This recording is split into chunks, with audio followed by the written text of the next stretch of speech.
John begins his next entry on Friday and talks about how things did not go well.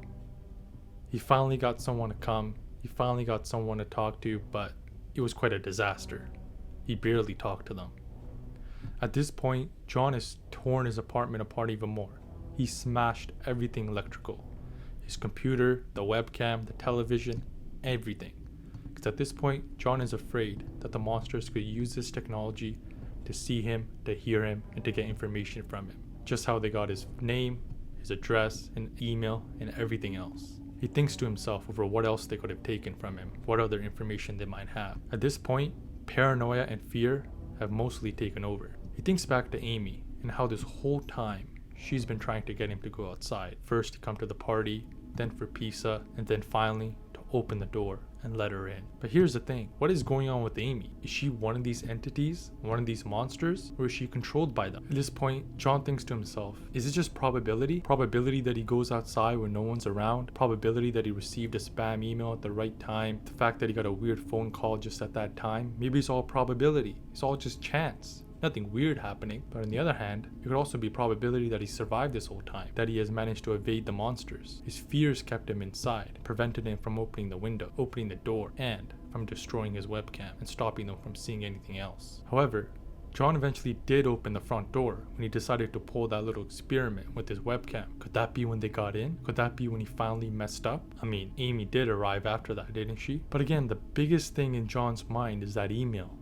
The email with the cut-off sentence. The one that simply said, "Seen with my own eyes, don't trust them." Was this a desperate voice trying to warn him? Is this somebody else that tried to hold off the monsters but eventually let them in? And before he was taken or killed, he decided to leave one final warning to help out anyone else? You know, I remember back in the old days on Facebook when people would do these viral memes where it was like, oh, you better repost this or else this or that is going to happen. Maybe this could have just been an example of that. Just spam, just a chain message, like the old days of Facebook. But John was a little too gone at this point. Only the extreme was possible in his mind now. He's set in his belief. He truly believes that there's monsters out there. Monsters that are trying to get him. Monsters that are trying to find him. But here's the question. Why can't the monsters just come in? I mean, why is the door stopping them? It's quite strange. And John comments the following in his journal. Why can't they get in? It knocked on the door. It must have some solid presence. The door. Image of those doors in the upper hallway as guardian monoliths flash back in my mind every time I trace this path of thoughts. If there is some phantom entity trying to get me to go outside, maybe it can't get through doors. I keep thinking back over all the books I've read or movies I've seen, trying to generate some explanation for this. Doors have always been such intense foci of a human imagination, always seen as wards or portals of special importance. Or perhaps the door is just too thick. I know that I couldn't bash through any of the doors in this building, let alone the heavy basement ones. Aside from that, the real question is, why does it even want me? If it just wanted to kill me, it could have done it so in a number of ways, including just waiting until I starve to death. What if it doesn't want to kill me? What if it has something far more horrific fate in store for me? God, what can I do to escape this nightmare? This whole door thing seems to be the only thing that has John doubting everything. I mean, again, why can't these things get through doors? Why are doors holding them back? Also, if John has managed to evade these monsters, I'm sure many other people could have as well. And if that's the case, wouldn't John have seen something more? More people warning him? More people sending emails? Or, when he turned that television on, shouldn't he have seen some warnings or the government or somebody saying something? It's quite strange that only John could be the one left. Surely there would be more people. John also thinks to himself, what exactly do these entities want? Again, if they wanted to kill him, they could just wait outside and wait for him to starve or something like that. But maybe instead they want him. Maybe they want to enslave him or take something from him. Maybe that's how they enslave the others. Maybe Amy's enslaved. His friends are enslaved, and that's what they want for him. But again, before he can think too long on this, there's another knock on the door. John goes up to the door, and it turns out that Amy is back. But this time she came with 2 police officers and a psychiatrist. She came back after 3 days. Again, this was weird, and John notices this as well. Why did it take 3 days? Did it take 3 days for them to come up with some sort of a solution to figure out how to help him? Again, if I was the best friend or anybody else, I would have came much sooner. I would have been there on the same exact day, but the fact that Amy took 3 days is definitely making this all seem much stranger. This time, John can hear them through the door, which again makes the last encounter even stranger. This means that he could have heard Amy, but Amy didn't talk for whatever reason. John wonders if their voices could be fake. Maybe they're simulating human voices and trying to trick him into opening the door. Of course, he can't look outside. He smashed his computer and doesn't have access to the webcam outside anymore. But why did it take him 3 days? Again, John writes the following in his journal. Maybe it took them 3 days to think of what to say to me. The psychiatrist's claim could be pretty convincing if I decided to think this has all been a crazy misunderstanding and not some entity trying to trick me into opening the door. The psychiatrist tries to speak to John. He tries to rationalize with him and telling him that John is suffering from a case of cyber psychosis, and apparently it's a nationwide epidemic. Thousands of people are having breakdowns, with many of them receiving strange emails as well. The psychiatrist explains that the suggestive email got through somehow. John notes the following in his journal. I think he means spread throughout the country inexplicably, but I'm incredibly suspicious that the entity slipped up and revealed something. He said that I'm a part of a wave of emergent behavior, and that a lot of other people are having the same problem with the same fears, even though they've never communicated. John believes that others may be resisting, and that the email that broke through was a warning that went out and the monsters couldn't stop him. He continues with the following. That neatly explains a strange email about eyes that I got. I didn't get the original triggering email, I got a descendant of it. My friend could have broken down too and trying to warn everybody he knew against his paranoid fears. That's how the problem spreads, the psychiatrist claims. I could have spread it too, with my texts and instant messages online to everybody I know. One of those people might be melting down right now after being triggered by something I sent them, something they might interpret any way that they want. Something like a text saying, "Seen anyone face to face lately?" The psychiatrist told me that he didn't want to lose another one, and that people like me are intelligent, and that's our downfall. We draw connections so well that we draw them even when they shouldn't be there. He said that it's easy to get caught up in paranoia in our fast-paced world, constantly changing place where more and more of our interaction is simulated. John thinks on the explanation that we just given to him. He looks at it and he thinks it's quite reasonable. He seems to explain everything, it ties everything together. He was just afraid. It was a chain email that got to him and made him paranoid, and he probably spread it to others. It's cyber psychosis. It all makes sense, or at least John wants to believe that it makes sense. Because again, John wants to escape the nightmare that he's in. He wants to believe this. He wants to believe that the world is normal, and that he's not alone, and that there aren't monsters out there trying to get him. Surely this explanation is better than believing that some Lovecraftian entities have taken over the whole world. Everything John has been imagining seems foolish compared to this explanation. I mean, think about it. If John doesn't believe this, what's his plan? What's the end game? Just stay in the apartment till you starve? At this point, John genuinely wants to open the door. He wants to open up and see people. He wants to see Amy. He wants to see real humans. The explanation is reasonable, and he has every desire and every reason to believe it. It makes sense. And that's exactly why he's not going to believe it. He can't be sure. He can't take the risk. Again, in John's mind, he thinks that these entities are hyper intelligent, that they've been using everything against him, trying to use his information, emotions to get to him. If he gets caught, he thinks that enslavement or other horrors beyond imagination await him. John at this point believes that the entities are faking everything. They're faking their voices, videos, sounds, phone calls, emails, everything. He believes that they're using signals and other things to influence the human body and control what you see and hear. At this point, the police start banging on the door, demanding him to open it and let them in so that they can help him. But the sound of banging on the door, is that fake as well?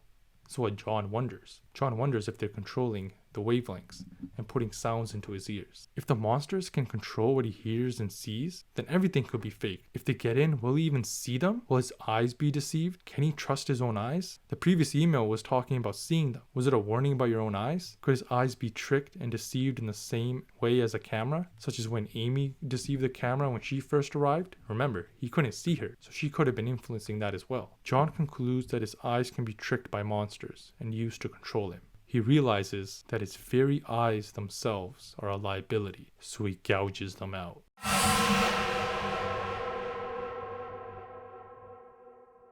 At this point, we reach near the end of this journal. The last entry is made on an unknown date. At this point, John is no longer at home. He's in a padded room. Can't see, his eyes are bandaged up, and he asks the doctor for a piece of paper so that he can write down his thoughts. John at this point is still writing in his journal, even without his eyes. At this point, the pain of tearing out his eyes are gone, and he truly believes that he has been captured by these entities and is being held hostage. He believes that they're trying to delude him. He believes that they're trying to trick him into believing that all of this is fake. John recounts the following in his journal. I sit against the padded wall day in and day out. The entity brings me food and water. It masks itself as a kind nurse, an unsympathetic doctor. I think it knows that my hearing has sharpened considerably now that I live in darkness. It fakes conversations on the hallway on the off chance that I might overhear. One of the nurses talks about having a baby soon. One of the doctors lost his wife in a car accident, but none of it matters. None of it is real. None of it gets to me, not like she does. We found out at this point that Amy is still visiting him. She tells him that she loves him, that she cares about him, and that she still wants to be with him. All she wants from him is that he stop believing in this delusion, that he stop believing these monsters and finally realize that there's nothing out there. It's just people. He thinks that the monsters are real and that Amy herself is either not real or has been taken over and is being controlled. He thinks to himself that if this is a fake Amy, that the real Amy might be out there fighting and that he has to stay strong for her, that he has to keep fighting. John wants to resist and never give in. The entities want him to believe that they are real. Perhaps that this is how they take over. They need consent. Amy, or at least what is pretending to be Amy, used to come in every day and then every week, but now she doesn't come anymore. Perhaps the entities gave up on that strategy. At least that's how John sees it. John writes the following in his journal. I don't know what happened to the rest of the world, but I do know that this thing needs me to fall for his deception. If it needs that, then maybe, just maybe, I'm a thorn in his agenda. Maybe Amy is still alive out there somewhere, kept alive only on my will to resist the deceiver. I hold on to that hope, rocking back and forth in my cell to pass the time. I will never give in. I will never break. I am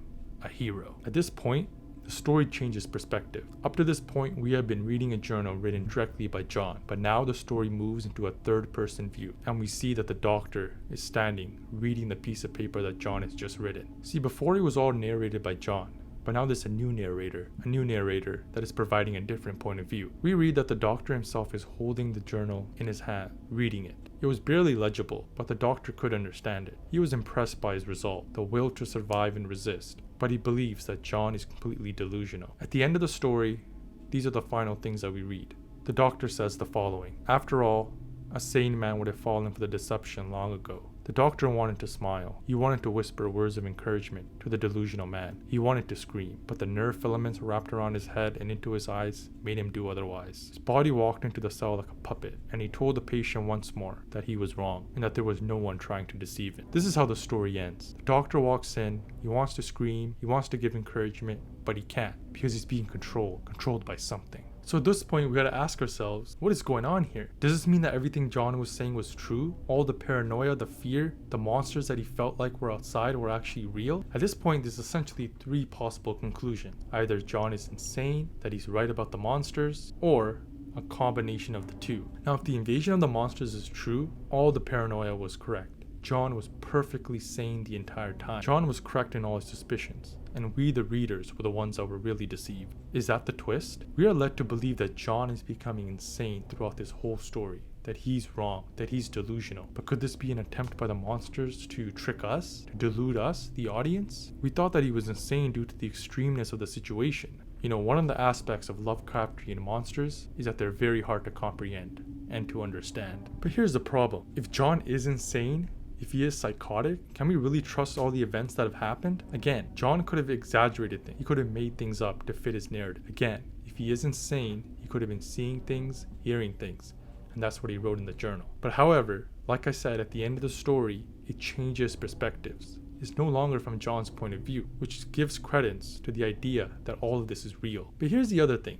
These entities seem to be quite strange in the way that they operate and in the way that they behave. Why is it that they can only enter through doors when someone else opens them? So let's imagine for a second that Amy and everyone else is entities and that they're all out to get humans. Again, here's the weird thing. Why can't they get through doors? We hear from John himself that he believes that they originally got into the apartment because he opened the front door. But again, why? Why can't they break down the door? What's stopping them? By the end of the story, we know that John is in a mental asylum. So obviously at some point they got in. But why is it that they got in at that point and not before? Is it possible that after John gouged out his eyes that he opened the door for them? That he gave them consent? Maybe that's how they operate. Maybe they either need consent or they need someone else to voluntarily open the door for them. Again, this might be why they're trying to convince John that they're not real. They all depend on consent. They all depend on the person collaborating with them.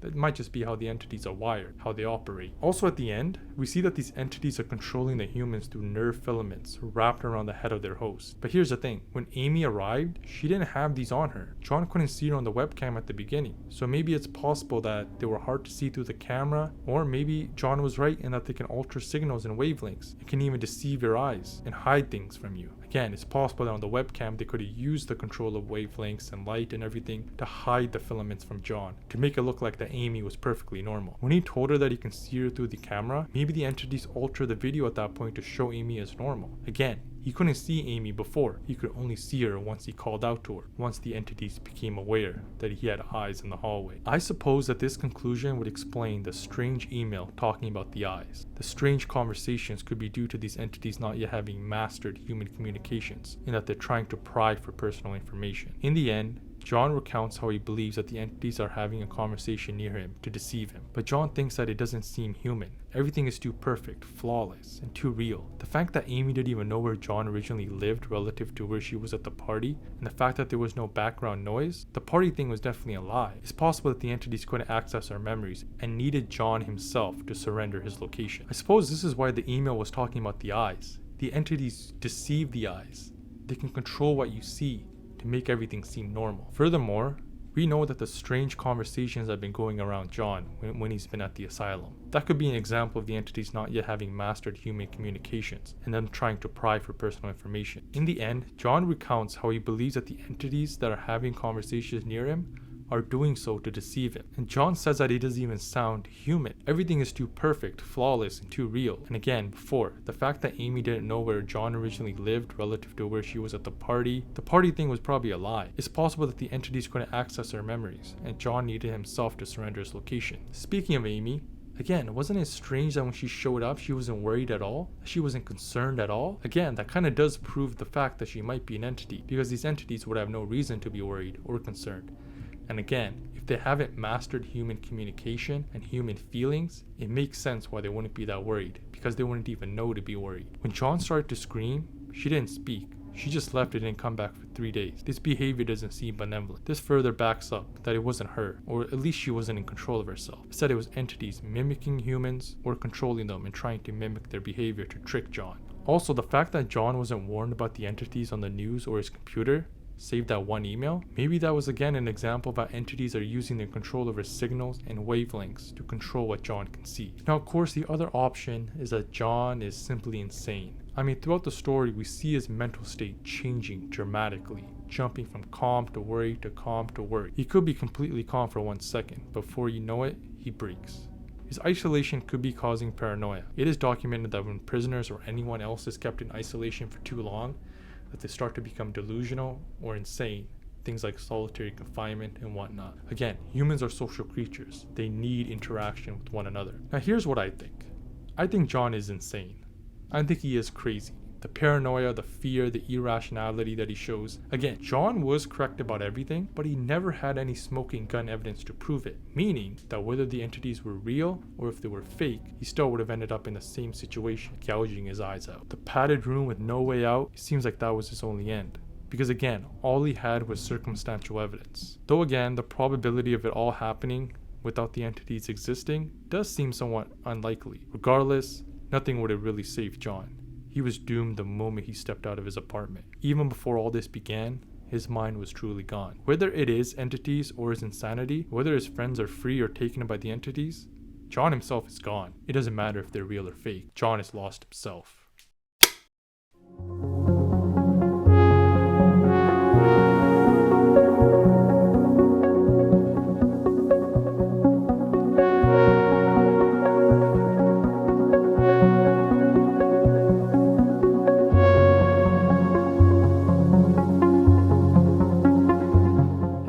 If you stuck around this long, I'd like to give you guys a big thanks for watching the video the whole way through.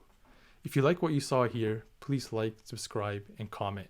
And please let me know what you'd like to see in the future, or give me any points to improve my videos. Again, I hope to make more content in the future. I hope to make many more videos, so showing any sort of support will be greatly appreciated. I'll see you guys in the next one.